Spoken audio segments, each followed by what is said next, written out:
Let's play some hockey. Stars Blues Game 3, series tied at 1. Well, Blues wins have been nail-biting finishes. History, Jeff. Okay, your game will be the opening game of the Nat Stadium. Clearly, the Wizards are not the same team that they were in the beginning of this season.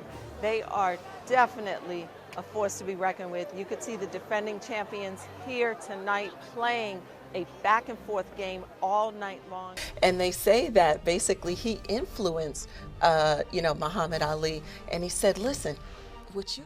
A second, but I just wish that you could elaborate a little bit more about what it felt like to go through that elimination game, and given that opportunity this year, how would you guys do it differently? If you both could answer the question, I'd appreciate it. Well, differently is coming into this season without having knee surgeries and everybody being healthy. That's the key for our team. Hurt. He left 93 seconds into the first quarter. He collided with a teammate and hurt his left knee.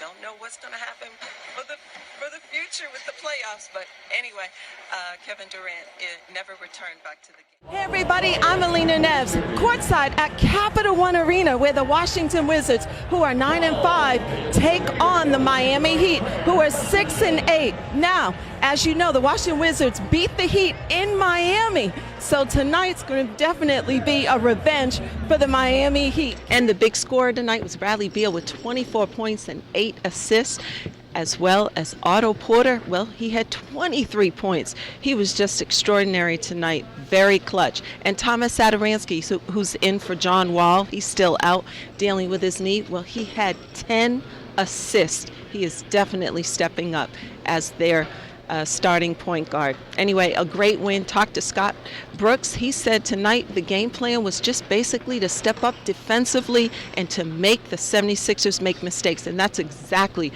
what the Washington Wizards did tonight. A great game and a much needed win for them, especially in this series. They tied up 2 apiece now with the 76ers. Hey everybody, welcome to The Hustle. Yes, it's your girl Alina 7 right here. I have Jamil Ludd with me. Yes, what's up? Practice player right here. NBA, everything. He knows everything. WNBA, basketball, DC basketball leagues. I mean, everywhere, everything. He got it going on. So, hey, what's going on? How are you? Good to see you, Lynn. I'm excited to be here. You are? Oh, my God, that's so sweet. I'm excited to have you on the show, too. It's like a game. It's like a playoff game. Right. But a lot's going on with the Mystics, so we're so happy for them. But we're going to get into them in 1 minute, okay? So here, let's come on down a little bit. Come on down, Jamil. You can come right here. Yeah, and stay right there. Yeah, because I just want to talk real quick to a friend of mine, Gary, who was at the fight this weekend. He was at the fight on Friday. And as everyone knows, Maxim Dadashev sadly died today in Prince George's County as a result of fighting at MGM. So, Gary, I just want to talk to you real quick about this because I feel awful, and I know I'm putting you on the spot, and I just asked him like a few hours ago, Gary, can you just talk to me real quick about what happened? So if you could just tell us about this breaking news. This is really sad. Okay. First of all, good to talk to everybody. This particular matchup was what they call a junior lightweight elimination, super lightweight elimination bout between Maxim Dadashev, who's originally from Russia, St. Petersburg, Russia, now he fought out of Oxnard, California. Okay. And he took on Subriel Matias, who's from Fajardo, Puerto Rico. And really, it was a really good bout. I mean, it really was. I mean, Matias was coming forward the entire time, and Dadashev was taking punishment, but nothing out of the ordinary. You didn't see anything out of the ordinary, though, Gary? Because from what I understand, his trainer wanted to stop the fight long before or something like that. Did you see anything going on? That's not true. Okay. That's not exactly true. Really, Dadashev was really competing in the bout up until his trainer, Hall of Famer Buddy McGirt, stopped the fight. Okay. And really, like I said, Matias was pretty much winning the bout, but Dadashev was still competing. And he wanted to go out for the 12th and final round, and Yeah, there's a video out there. If you see it, Buddy McGirt telling him, we're not going to let you out. We're going to stop the fight right here. So really, at that point, we all thought Buddy McGirt might have saved her life. Okay, but they stopped it in which round? What did it go? 11, 10? Went full 11 rounds, and then just before the start of the 12th round, that's when McGirt told Dadashev not to come out, and he stopped the fight right there. And he stopped it then? Yes. Okay, so Dadashev did not come out after that? After 11 round, yeah. If he'd come out 12th round, this tragedy would have taken place sooner. This is unbelievable, though. They stopped the fight, and he still loses his life. I mean, I'm confused. Is there some prior medical issue that was going on with him? We don't know. We really don't know. I mean, a lot in the coming days, there's going to be some blame that's trying to be thrown around. For example, some people may blame the referee for the contest without one of our very own referees, Ken Chevalier. Ken Chevalier deserves no blame for this. Okay. No one does, really. I mean, this is, if you compare this to a situation we had a couple of years ago in Virginia with Pritchard Colon, who was the fight against Terrell Williams, a lot of people are blaming the referee in that contest, Joe Cooper, because he never stopped Williams from hitting Colon in the back of the head, which he was doing. Okay. Never stopped him for that. Okay. Now, was there any hitting of Dadashev in the back of his head? No. In this fight? No. Okay. No. Okay. Not at all. Wow. People are talking about certain aspects of what the medical did. Maryland has some of the best medical personnel in boxing. Right. They really do. And they performed very, very well. Okay. There was an issue getting the stretcher down the ringside. So basically, the stretcher met Dadashev halfway. He did not walk all the way back to the dressing room. Oh, he didn't. But by the time he was heading that way, that's when he started vomiting. That's when, wow. Oh, my goodness. Right there is a sign. Once you start, I mean, that's too many blows to the head. I mean, we know that I'm sure you probably know that too, Jamel. They always say, if you ever have had some sort of head trauma, if it's followed up by vomiting, you have to get to a hospital immediately. And they did. And they did. There was originally some talk about him going to Washington Adventist Hospital, which is over in Tacoma Park. That never was going to happen. I talked to a doctor, one of the doctors who was working that night, and he said that never was going to happen. He was going to go to Prince George's. Why? Why was he going to Prince George's over Adventist? Because Prince George's has a shock trauma unit. That's one reason. They have a shock trauma unit. Okay. They have a trauma unit over at Prince George's Hospital Center. That was the nearest hospital that had one. They could have gone to Southern Maryland. Mm-hmm. That was another one they could have gone to, but really, they really for the trauma situation, Prince George's Hospital was probably the best place to go. Oh and my God. what happened was he fell unconscious on the way to the hospital. That's what reports are saying. Right. And so he went into emergency surgery. He had subdural hematoma. Mm-hmm. And then he had bleeding on the brain. That's what that means. He had bleeding on the brain, exactly. Mm-hmm. And then today we got the word he passed away. They put him into a medically induced coma, and he never woke up from it. Wow. But I'm just surprised because sometimes people's brain swells and it takes days sometimes for your brain to, stop swelling. I mean, that's what happened in the Pritchard Colon case. Pritchard Colon, thank goodness, is still alive. But he definitely a different, not the same as he once was. As he once was. Yeah. I mean, sometimes you are impaired, but you do, wake up. I'm just wondering, something else must have happened because most times it's a day. I mean, it can take days for your brain to be relieved of the swelling. I mean, I know that, it can take days. It doesn't necessarily take 2 days and your brain stops swelling and all of a sudden you're back to normal. It can take weeks. I've talked to a friend of mine who's a doctor and he said it can take even 40 days. So I'm just something else, this is sad. Yeah, I mean, we unfortunately has had a rash of these as of late. I mean, we talk about Pritchard Cologne, that was way back in 2015, 2016. Zab Judah had an incident. We were worried about him. Yes. Another former world champion, Adonis Stevenson, had a similar issue. They were fortunate enough to survive those, and as was Pritchard Cologne, but Right. it didn't happen this time around. So wow, that is so sad. Yeah, that is so incredibly like I said on my sad. Facebook page today, every time this happens, I've seen it happen more often than I care to really admit. It hurts. It really does. Yeah, it does. And It's sometimes sad. it questions your worth as a boxing fan. In my case, a boxing reporter. It really is tough. It really is. Yeah. Especially when you see it up close. You're there for it. I was there for it. So, it really is tough. It really is. It really is, yeah.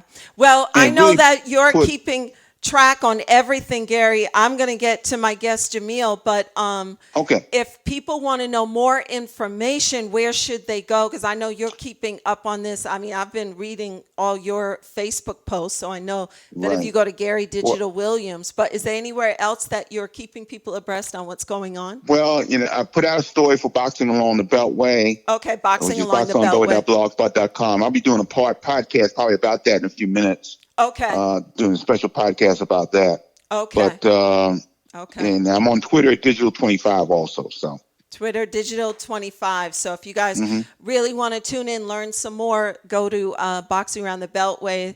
That's his blog. That's Gary Digital's blog. And so definitely will keep us updated on stuff. And we send our condolences out to his family. Yes, indeed.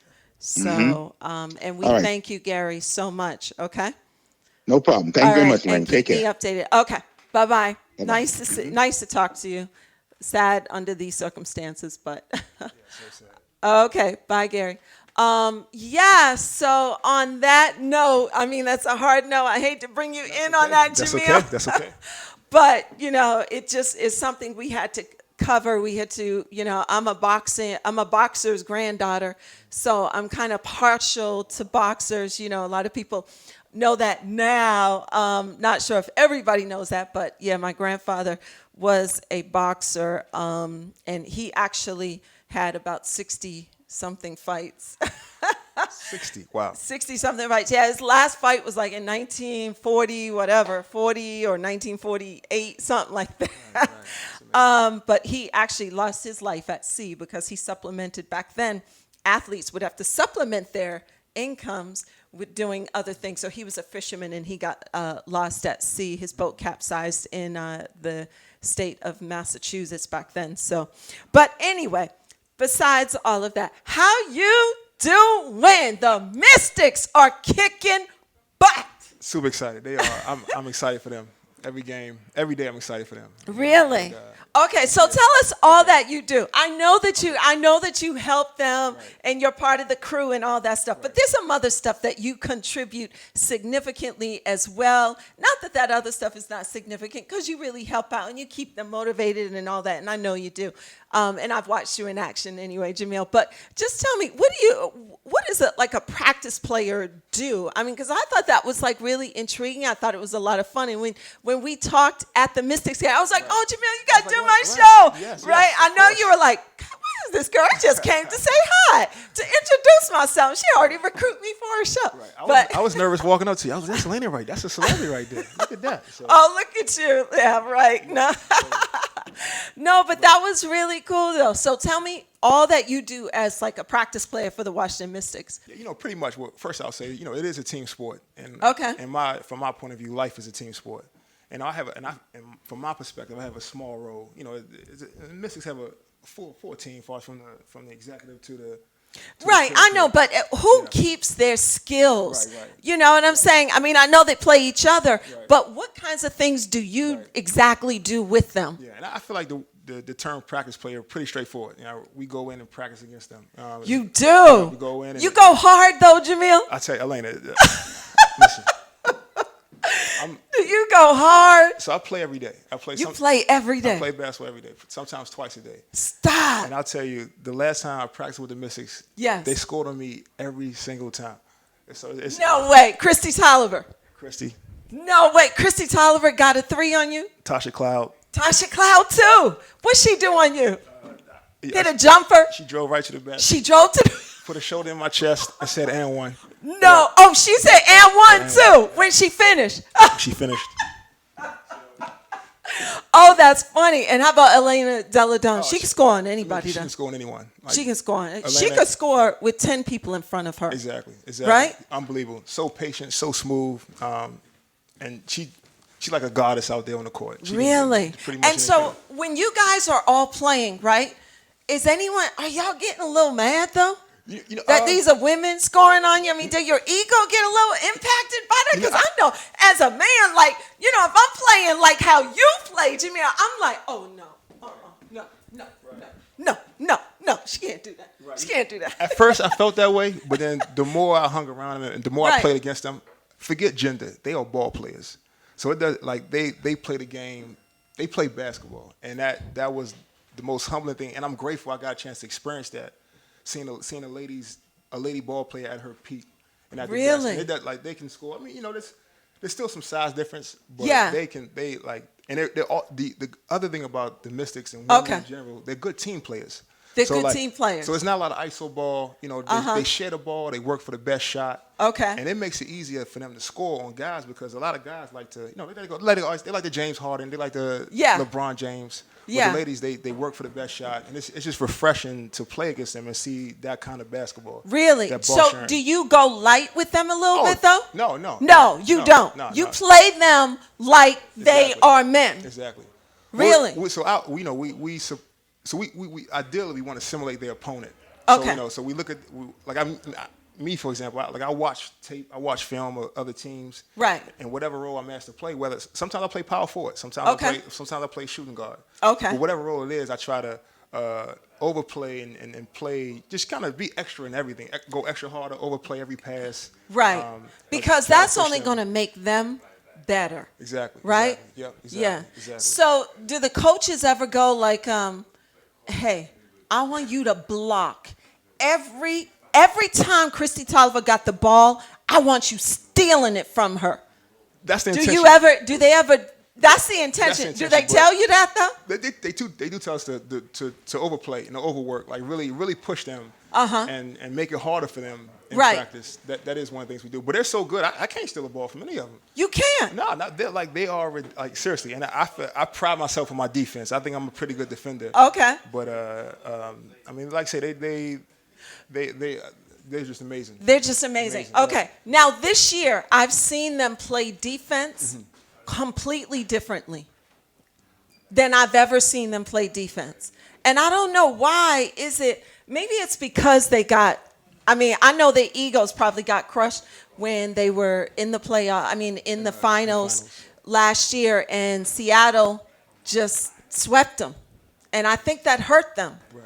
That really impacted them. Do you think that impacted them? And what did they do to prepare for defense?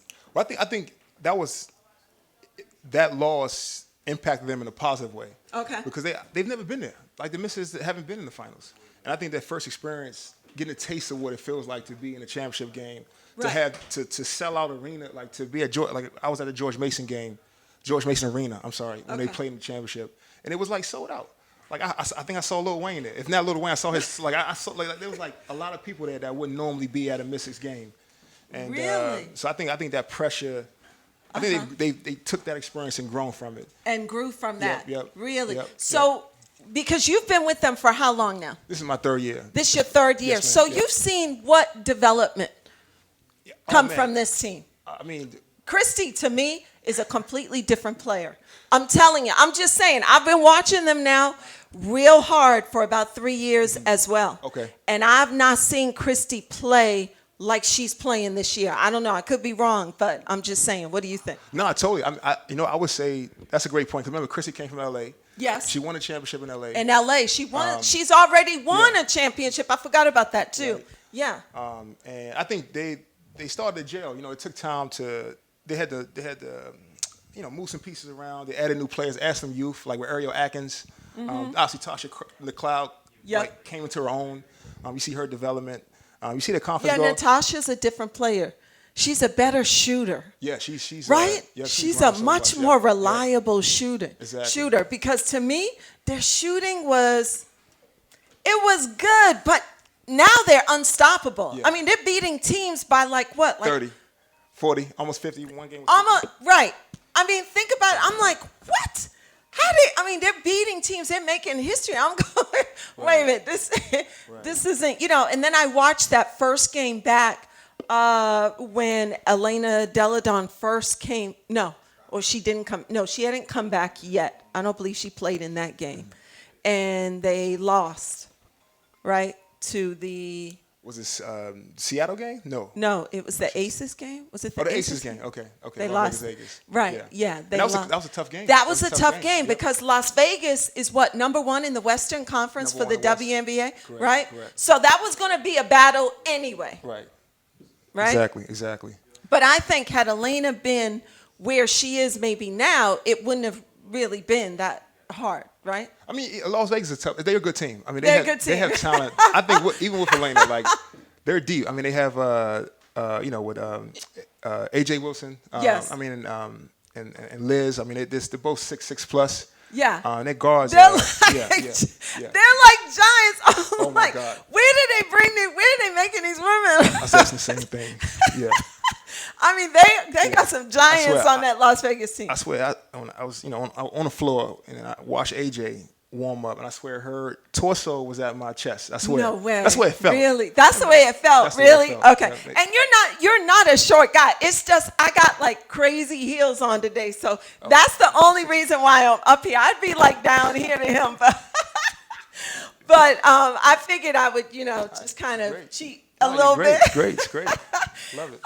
So tell me what is like your day like when you have to play against them? Just give me like the rundown. What do you have to do? Yeah, we usually come in. They're running through their play sets. Okay. We're getting loose because we're playing, so we're making sure we're in shape and our body is right as well. And then coach asks us to run to go in, hey, we're playing Las Vegas or we're playing Minnesota. Mm-hmm. This is the offense. Whether there's a couple of play sets called the horns or floppy, a few play sets they run. And then we go in, we demonstrate the play set, we walk through the play set. Okay. And then we may do a half court set of the play set. Okay. And then on defense, they'll tell us, to whatever it is, like, this team likes to double team, or this team likes to overplay, this team's like to trap, this team likes to collapse the paint. Okay. And we do a few walkthroughs, and then we go in and play. And you go in and play. Yeah. And so when you play, what does that mean? Like, how long do you play with them? Do you play a full game? It depends. Whatever coaches ask. Whatever. It could be. Coach Sebo asked. Yeah, exactly. It could be. Early on we play longer because they don't have opponents, but late in the season the sessions become shorter. Oh, the sessions become shorter because he doesn't want to tire them out, right? Exactly. He don't want to tire their legs out, things like that. Interesting. Wow, exactly. Really? Okay. So it's nice. So suppose there's like a double team, like you got, like they're gonna. I can't imagine anybody giving Elena Delle Donne space to do whatever she does. So I can't imagine any team not coming prepared not to double team her and take her out of the equation and make everybody else play on the team, right? Exactly. I mean, that's. And if that's the case, you guys try to double team Elena. But I like to say they all they're amazing in the sense that they're so deep. Mm-hmm. Remember LaToya Sanders came over from LA as well. Right. And the bench, like with Ariel Powers and Tiana Hawkins, like. Even if you double Elena, mm-hmm. you got a lot of people to have to deal with. Right, Christy. Yeah, exactly. I mean, Christy's always Christy, but it's just amazing to watch to see how deep they are. How deep they are. Yeah. And their chemistry as well. It's just fun watching how. Yeah. Like even Elena, like she's a star player, but from the way I see it, she's so unselfish and such a team player. Is she? That mm-hmm. I see that on the field, but I wonder, like, is she like that off the court? I mean, how does she? Okay, so let's just talk, like, some gossip. I want to know some stuff. So, I mean, how do they interact off the court? I say honestly, I'm not with them. All the time. Okay. And I mean, they're professionals, so they definitely handle themselves like professionals. Okay. And I try to stay away from any of the other stuff. That's not my business. Yeah. But have you ever seen them kind of go, well, you were supposed to go to the right. No, you were supposed to cut to the left. What? You were supposed to pass the ball. What's wrong with you? You never seen any of that? Honestly, I haven't seen any of that. I see it seriously. I would say this. In a team sport, but any team sport, like even when I'm not playing with them, when I'm playing around the city in different leagues. And we're gonna get to like all the stuff that you're doing, but right now, everybody wants to know about the Mystics. Yeah, you have to communicate, and sometimes it may seem like this argumentative, but sometimes you're just talking. Like, hey, we have to help on that screen, so there's moments where they're communicating, but there's no like I said, they're professionals from my point of view. They're total professionals. No, really? Yep, which is amazing. Oh, that's good. That's good. Now, how come? Okay, what I'm wondering, why have they not put in the young lady, I'm trying to remember her name, from NC State? No, not Maisha, NC State. Not Shea Petty. Hold on, who's that? Oh, God, I forget the young girl's name, but she's oh my God, she's on the bench all the time, and I'm going, how come she doesn't get any minutes? Right. Nothing, and they might be like 50 points ahead of the team, and she's still not getting any minutes. Right. Hold on. Oh, you gotta forgive me now. My mind's drawing a blank. She is on the bench. One of the rookies hurt. Okay. And so I think that might be she's hurt. She's injured. Right, exactly. Oh, okay. But I was looking at her, and she went to school with my daughter. We were at the game, and so my daughter's like, "Mom, this is not even playing." So I was like, "Yeah, I know." Right. I said maybe she's injured or something, but we haven't seen her play at all this year. She hasn't gotten any minutes, and I'm going, what's going on? Right. I mean, what's up with Tebow? Tebow. I got being out at the games. He plays everybody at some capacity. He plays everybody. Mm-hmm. But I think her injury is something I said. I don't know what injury she has actually, but she's out. I know she's been out for all season pretty much. Really? So, okay. Yeah. Now, being that Elena Deladon broke her nose, you still didn't go easy on her? Really? Are you serious, Jamil? Is that what you're trying to tell me? You seriously went hard on her? Even was she practicing with the mask though? Practice with the mask. She did. Yeah, okay, she practiced with the mask. Okay, good to know. But I mean, we still it's still basketball, right? Like, so we still, and speaking of early in the session, sad to hear about the boxing guy who passed away, and even in basketball, like our heart always drops when someone gets injured. Yes. And even as practice players, we want to compete, but there's a point where.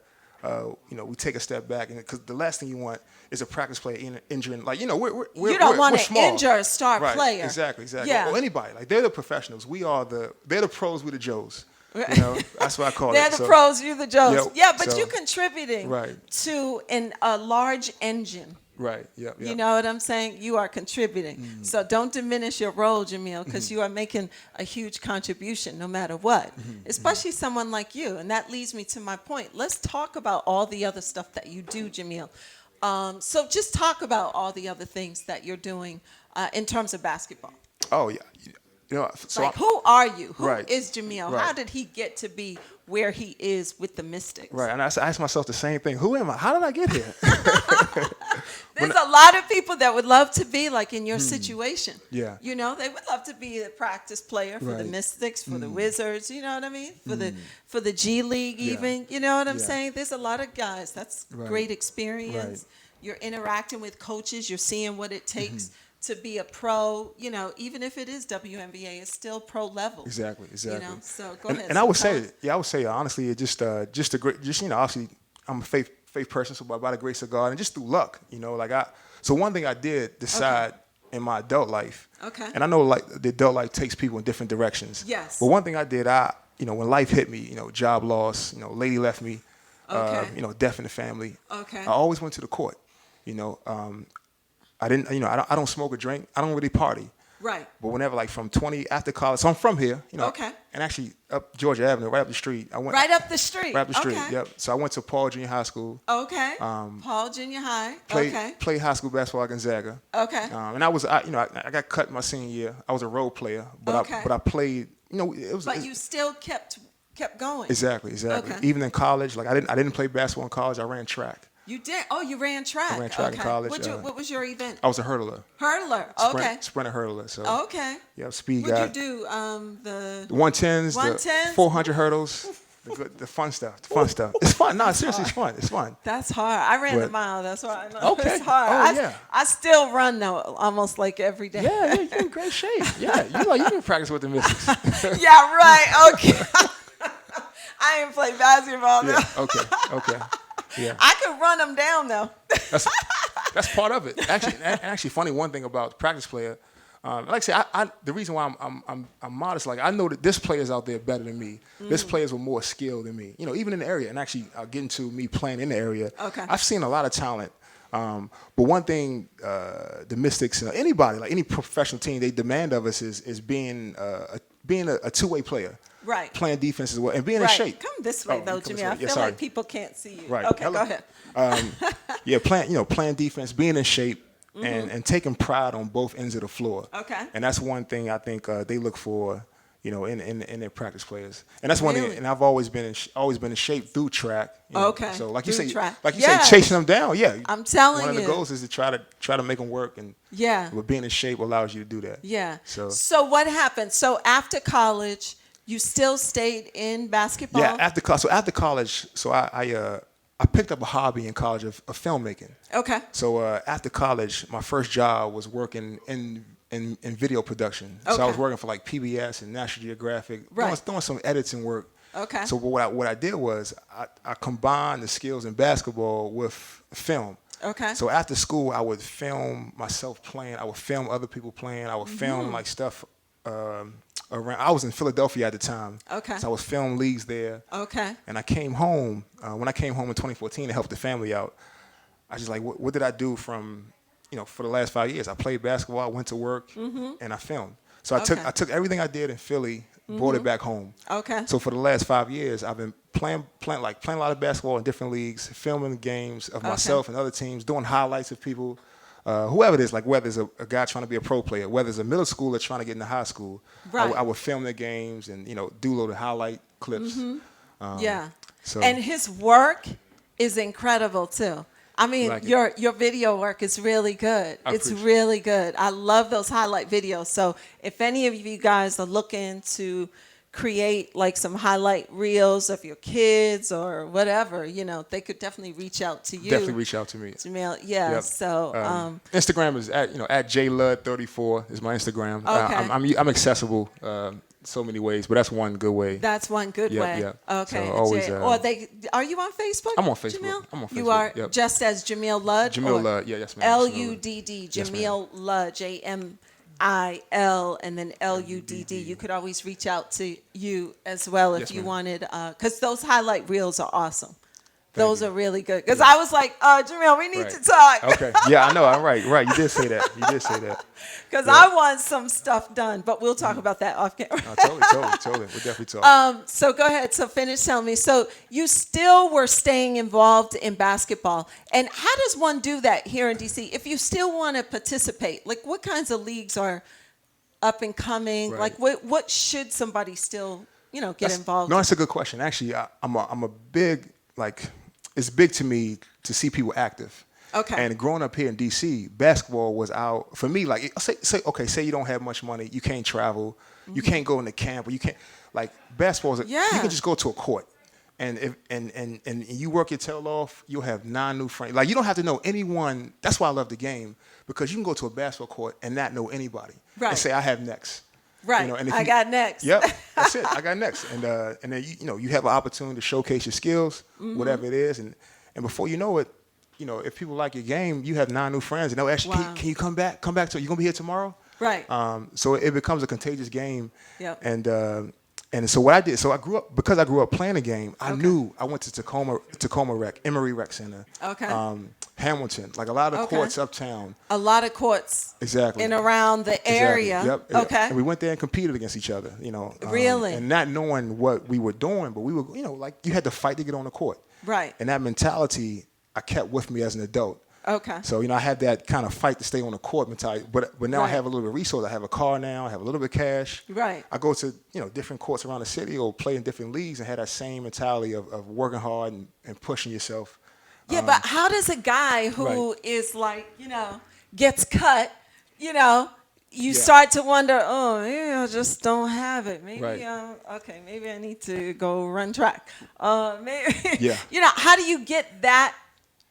You go from there, and then all of a sudden you're like on the practice courts with the Washington. As a 34-year-old, right. You know what I'm saying? I mean, how do you do that? Yeah. What did you do? Honestly, I just played. You know, and you just kept with it. I kept, and it wasn't. I tell you, it wasn't like I planned to do this. I didn't map out my 10 years. I didn't say, oh yeah, in 10 years I'm gonna be back in DC. You know, but every day I wanted to keep playing the game. When I got off work, I wanted to go to the game. I wanted to go play. I didn't want my girlfriend at the time. I didn't even want to go out with her. Can you come to the court with me? She's like, no, we supposed to have dinner. It's probably what. Oh, wait a minute now. Right, exactly. And it just the habit that I just kept doing it, and it was organic. That was the beauty of it. It wasn't pushed. It was intrinsic. It was already a part. It was something I wanted to do. Right. And one reason I record videos is to show people like you can still play. You know, you don't have to be a pro. You don't have to get paid.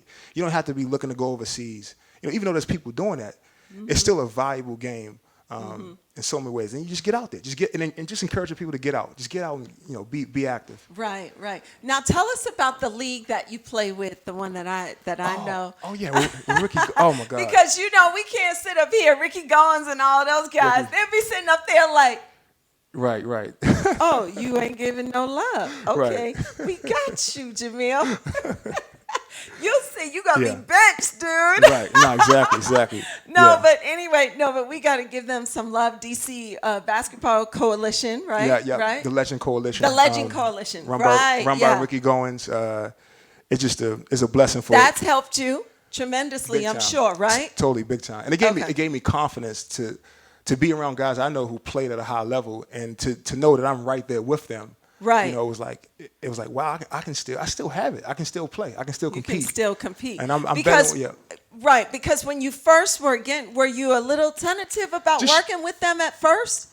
Oh, with Ricky or the Mystics? Yeah, Ricky and them? Oh, yeah, of course I was, because I wasn't, because I've seen some of the names, because, it's a local league based on high school legends. And I've seen some of the names of the high school legends. I'm like, man, that guy was amazing back in '89. Or that guy was amazing in '95. Well, he was all Met in 2003. I was like, wow. And then to be out there on the court and seeing, I'm able to just compete. Well, not trying to say I'm not better than them, but I'm able to compete with those guys. I know they're older now and they're not taking the game as serious. Well, some are. Some are still.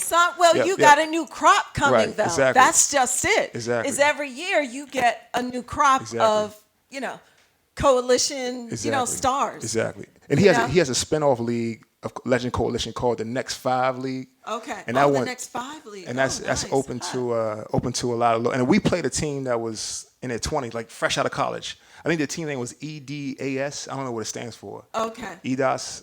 But they beat us by 20. But then they had guys 15 years younger than me, or 10, 12 years younger than me, dunking and everything. But really? But we were down by 7. Still being competitive, though. We were down by 7 at one point, so we had a chance. So, wow. Yep. So how did the coalition interact with the Washington Mystics? Like, how does that bring you to the level where you can now play and be on the court with these pro women who are spectacular basketball players? What does that transition look like? I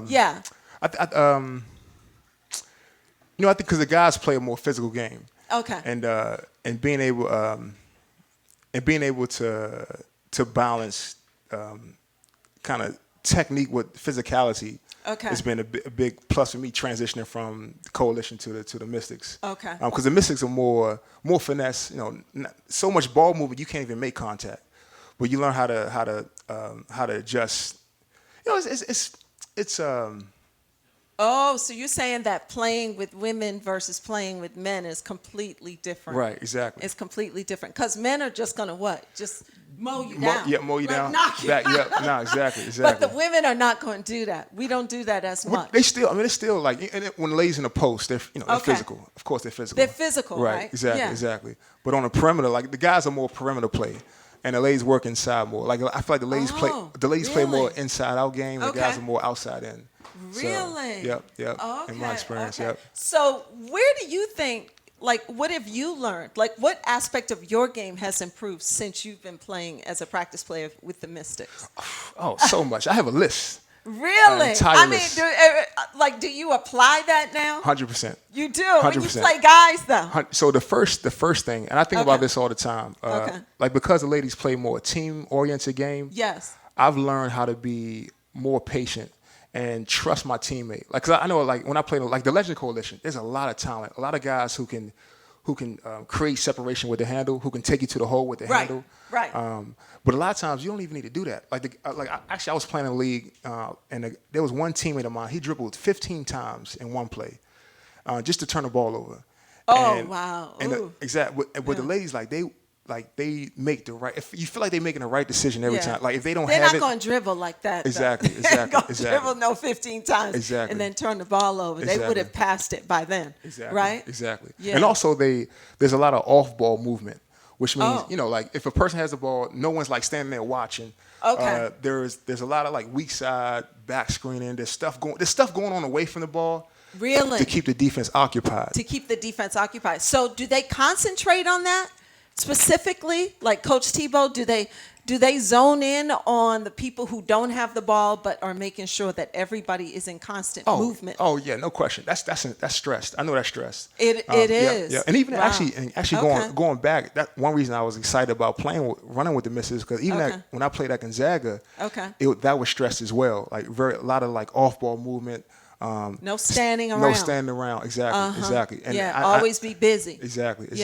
Because think about it, though. If you're on offense, but you got a defensive player on you, as long as you're moving, then it limits to some degree of what he can do defensively or she can do to you defensively if you're keeping her in motion as well. Exactly. So, you always got to kind of keep people on their toes, too. And that's part of, like, the defense that an offensive player, especially if you're on offense right then and there, you could do, right? Exactly. Just kind of keep them on their toes. Exactly. That's it. Wow. And that makes it, it's like you say, it makes it hard on the defense, and it keeps you, like, it keeps you active, keeps you alert, keeps you constantly thinking. So now the Mystics, they're getting ready to go play Minnesota. They must have left already, correct? They play tomorrow. The game's tomorrow. They play tomorrow. So they're already in Minnesota, I'm assuming. I'm not sure. I don't know when their flight. I'm assuming it's today. It's probably today. I don't travel with them, so I'm like, just when they're home. Just when they're here. Right. So when last did you work with them? What was it? Monday worked out. Monday you worked out with them, really? And how long was that practice? That was, we practiced for... I think about 45 minutes. Yeah. Oh, about 45 minutes. Yeah. Oh, and it was a day after they just finished the game. So and they won. Right, exactly. Won by what, 30 points or something like that? 30-something points. And then funny in practice because they played Sunday. They played Sunday at 3. Correct. I think, right? Yeah, Sunday at 3. That was here at home. Exactly. And then even in practice the next day, I feel like they beat us by 30. So they're in a hot streak right now. So no way. Exactly. Like I said, they did. I got scored on every time. And I pride myself on defense. So I'm working it. While they on the road. I think you got your work cut out, man. What do you got to work on now? 20%. Now, who were you covering on Monday? Oh man, she might kill me. Let me see. Every single, so funny. I'm in another league. It's called Project Black Flag. Okay. And they have a chat. We talk a lot of sports in the chat. Okay. And I was telling them yesterday, I feel like every person I had to guard they just cleared out and went to just try to score me, like every single one. I don't know who, like it was either Ariel Powers or Tasha Cloud. Call any of the guards. Any of the guards. That's who you were basically in. That's who you had to defend. Exactly. And they were scoring on you. Yeah, exactly. Even still. I think because they know you can't get all up in their face, though. Yeah. So, funny thing, Coach Tebow, the son, Eric after practice, he joked. He was like, well, Father Time's on. I told him, like, they keep scoring on him. Like, he's like, Father Time's undefeated. I'm like, what you mean? I'm not that old. I had to defend myself. He said Father Time is undefeated. That's funny. I'm like, I'm not even a father yet. So how you going to, disrespect me like that? So. Oh, that's too bad. But hey, though, you got to figure it out, right? Yeah, no, it definitely. makes you better, but then in turn, you make them better. No, so. Exactly. And that's the goal. Like, we are there for them. And and we know that, so it's not about us trying to, score, get 30 on them. But as long as we making them work and giving them a game, assimilate the game experience the best way we can. Right. Then yeah, because think about it. If you're not working them, you could get fired. No, exactly. Yeah. You could get fired just like a player could. Exactly. If you're not coming there and bringing it, right? Exactly. And I mean, that's big. Exactly. And that's what I love about it. It's serious. It's like, okay, you go in there, you prepare yourself. You got to be serious. Yeah, exactly. And one reason I play a lot, like I say, I play twice a day often. And part of the reason I'm inspired to play more is that I know that the more I play, I can be in a condition to at least help them. At least like, but even the little thing, if I'm running the floor on defense or if I'm sprinting on offense to draw them back. Right. Even a small detail. Yes. Hedging hard on the screen or trapping, like, right. Sprinting, like all the hustle plays is what makes the difference, I feel like, and just keeping them alert. Best way we can. Wow, so, wow. Yeah. Now, do you get together with some of the practice players and do you guys work out? Actually, I haven't. I don't know if some of the guys do, and I haven't done that. But any of the other guys you knew from the DC basketball scene on the? You know what's funny? My first year, it was a tryout. Okay. You had a tryout for the team, and after I feel like they found their core. Okay. And after the first year, there was no more tryouts. Oh, they weren't. But my first year, I would, like, every once in a while when we were short players, practice players, I would bring in someone from look at you, hooking people up. Yeah, that's try nice. to connect guys. Okay. Yep, guys from a guy from the Goodman League or a guy from the Watts League or a guy from Trinidad, like guys who play in different leagues around the city. Yeah. Or Project Black Flag, I would bring in someone from there. Oh wow! Look at you. And then that's cool. so they get a feel for it, and then see the seriousness of it. Because the other thing too, a lot of guys haven't played with ladies. Like as a kid, and I understand why. Like I never pickup court in DC. You were rarely find a lady there. Right. So for me, my first experience playing ball with a lady is like at this level. Right. So it's like at first it's like wow. It's like man, like because you hear about you hear about it, but the experience of yourself is mind blowing. Yeah. It really is. Yep. Really, because when you're first going there, you're like, they can't play.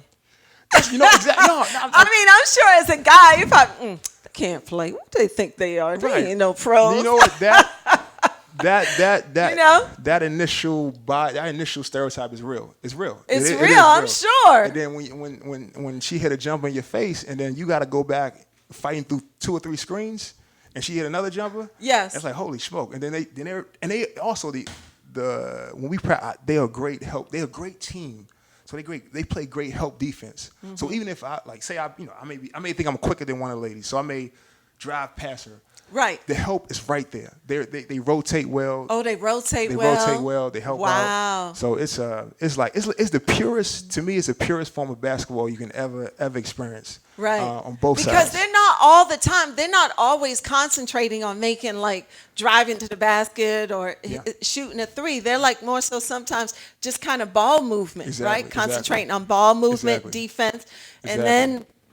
Exactly. And they all can shoot. They all can shoot too. It's unbelievable. So if you leave a person open, that's money. That's cash. That's knockdown. So so for me as a practice player, the fact that I always have to be alert every single play, always have to give my best. Yeah. Every single play, because if I don't, I would get torched. Yeah, And, so when do you practice with them again this week? I don't know. You don't know your schedule yet. Yeah, I don't know schedule.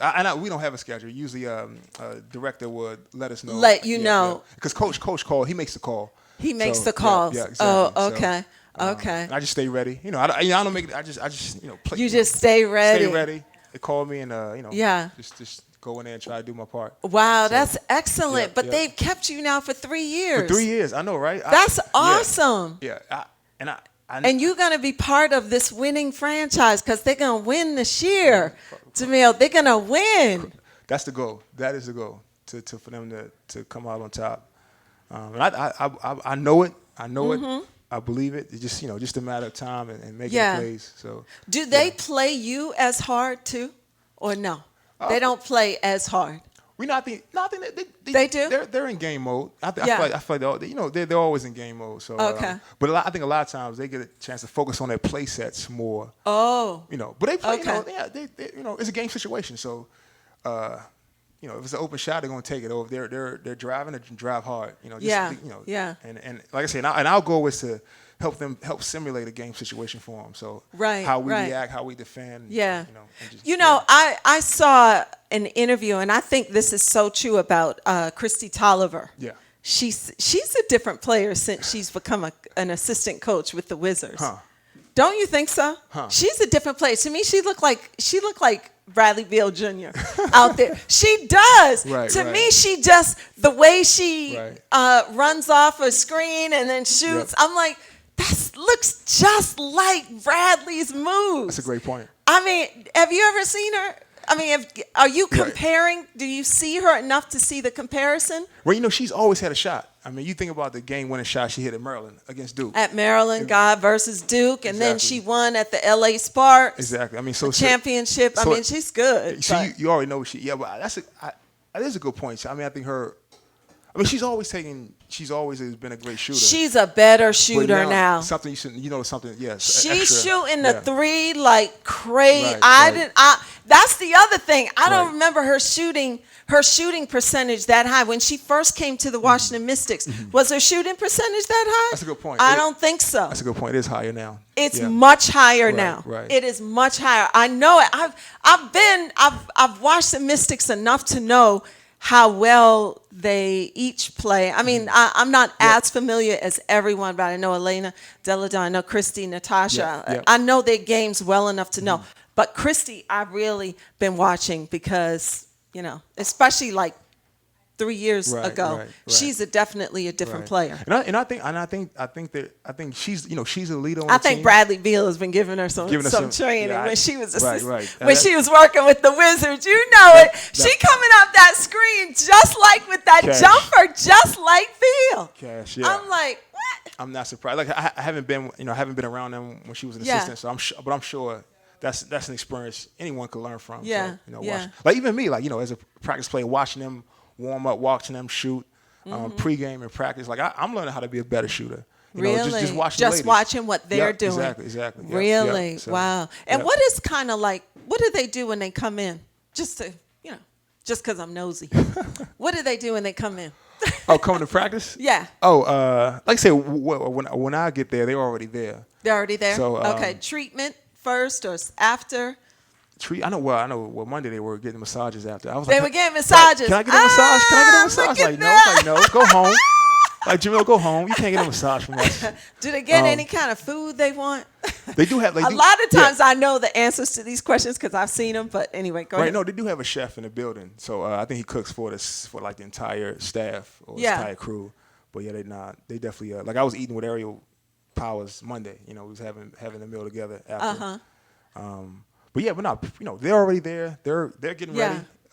They're locked in. They're professionals. Yeah. Do they realize the opportunity in front of them this year, though? Do you hear them talking about it? I don't hear them talking, but I see the hunger. Like you do. Just from my third year being there, I see the maturity level, the focus, the hunger. I see it too. Yeah, I see it definitely a different. Yeah, and they know like. I think they just know. Like even like for me, I think all of them have grown. But seeing Natasha Cloud's growth is just remarkable. Just seeing her step into like even off the court. She's been outspoken in the community. She's just out there. She's talking to people. She's engaging with the people. And I love to see that. But you see her confidence growing, and I think they feel they can taste what's in front of them. Just from my perspective. When I'm around them. I just hope that the league continues to grow. I hope that we as a community and as a nation continue to support them because they're really superb athletes. And when you see people like guys like Bradley Beal, here's $110 million and we'll throw in this for you. You know what I mean? And all the money that the guys are making, it's so unfortunate to see that the women are so far behind. And I know that the numbers and the ticket sales don't match and they have to, it's like a checks and balances kind of system. So until they get the sales up, they're not going to get the salaries till they get you know what I mean? But the accommodations are different for the females. There's a lot of stuff. The flights, everything is just so different for those girls. And they deserve so much more. You know what I mean? And if we could just all support them, then they would probably get their due. And I know, even like in tennis, that's why I let my daughter do tennis, because I was like, tennis. You know what I mean? I'm like, no, I'm going to do tennis, because even say a Coco, the young girl Coco, I mean, she gets, probably she signed with New Balance, probably gets $1 million there, maybe not. She's only 15, and then now she went so far in Wimbledon, maybe she'll get another 10 million in endorsements as a 15-year-old to play in tennis. And tennis, by far, you make so much money as a tennis player, a female one. And that's because someone along the line, we all know who that is, paved the way and said, listen, we got to fight for equal rights for women to receive equal pay. And so I'm just hoping that women in basketball get that same kind of help. Yeah, and quick response. As a practice player, I think one thing's for guys, I think experiencing the lady player, because they're so used to seeing guys. And I think for me, experiencing them as a practice player, like, I think they deserve everything and more of what they have and what they should get. But I just feel like it's just that exposure. I don't know how, but I always encourage them, and like, even as a practice player, I volunteer, for the most part. And so it's like, but it's because of the love of the game, and they love the game. So the love of the game can almost supersede whatever limits the salary. Something the salary is out of their control, I feel like, because I'm not on the business side, but their passion and their desire in the game is what they control. Is what they control. Yep. Anyway, well, it's been great, Jamil. I'm so happy you came out to talk to us and give us a little bit of behind the scenes of what's going to be our WNBA 2019 champions, right? The Washington Mystics. Wow. They're going to go all the way this year. I believe DC is going to have another championship in the house, and it's going to be brought by the women. And I don't know about the Redskins. I don't know about the Wizards. A lot going on at the Wizards too. Bill going to take that deal or what? What you think? They have a new. I'm playing. I'm putting you on the spot. We know that Bill is holding up. He don't have to make a decision technically till October, but should he take the money or should he try to do, I kind of feel like this. I feel like, and we got to do this real, oh, God, we got to go. Okay, I got to shut up. I got to be quiet because the shit coming up next. Yes, right here at The Hustle. It's your girl. Anyway, stay tuned. I'm going to tell you everything that I want to say about Bill. I think he should do like a 1 to 2 year and make Ted Leonsis fill up that team with a bunch of people that can take him to the promised land and get some champions. And I think all the players should do that. Make these owners ante up with the right players. Surround them around you. Kawhi Leonard is doing it right. Anyway, don't forget, every Tuesday, 6 p.m. Yes, it's going to be a great show next week. We got politics next week. But we got some females coming up next week as well in politics. So anyway, we the shit coming up. I'll see you guys, Jamil. Lena, awesome. Thank you so much. Yes, practice player with the Washington Mystics. Yes, I'll see you guys next week. Later. Bye. I'm out.